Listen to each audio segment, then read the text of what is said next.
It's been a week since primary election day in the state of Maryland. Tens of thousands of mail-in votes continue to be counted, and the Democratic race for Montgomery County Executive is still very close to call.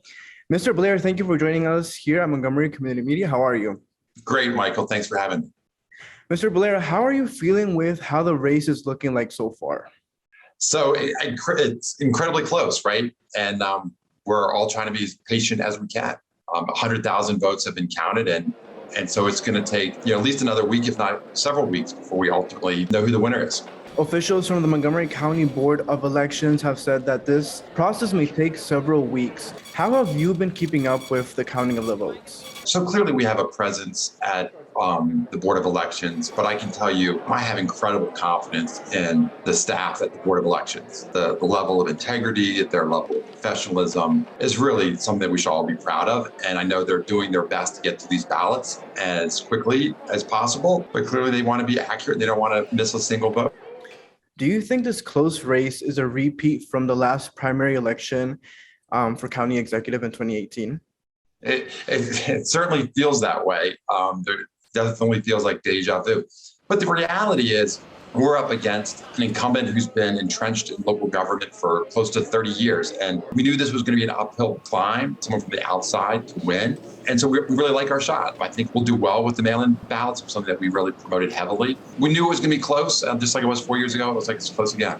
In 2018, it took, again, 2 weeks and a recount to know the final results. Do you expect this for this primary election as well? And you know what? I don't know. It's interesting. We have to count the mail-in ballots and the provisionals yet, and we'll have to see how those go. When we were notified that the election was moved to mid-July, we've really started pushing mail-in ballots to all of our supporters, and we did that at virtually every event, every communication. It had a QR code, and so I'm hoping that we'll do better in the mail-in ballots, and then as well as the provisionals, and then because the threshold for a recount is pretty small, and so there's still a strong likelihood that we could exceed that margin in that recount amount necessary.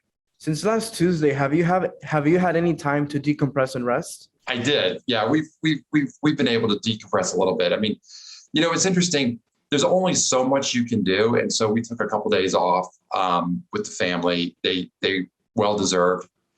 And I'm trying not to get the cart in front of the horse here, but the window between the primary and the general was short already, and it was further compressed. And so we've already started thinking about the general election and the strategy and even the transition itself, right? Because it's only 4 months away from taking office. And so I'm thinking about having conversations with community leaders on what that transition plan will look like. And Mr. Blair, while everyone waits for the final primary election results, what is your message to your voters and the community? My message is trust the process. Trust the process. There's integrity with our Board of Elections. It's working. And just be patient. And I'm confident when that last vote is counted, we'll come out on top. For the latest Montgomery County election news and information, visit mymcmedia.org and click on Election 2022.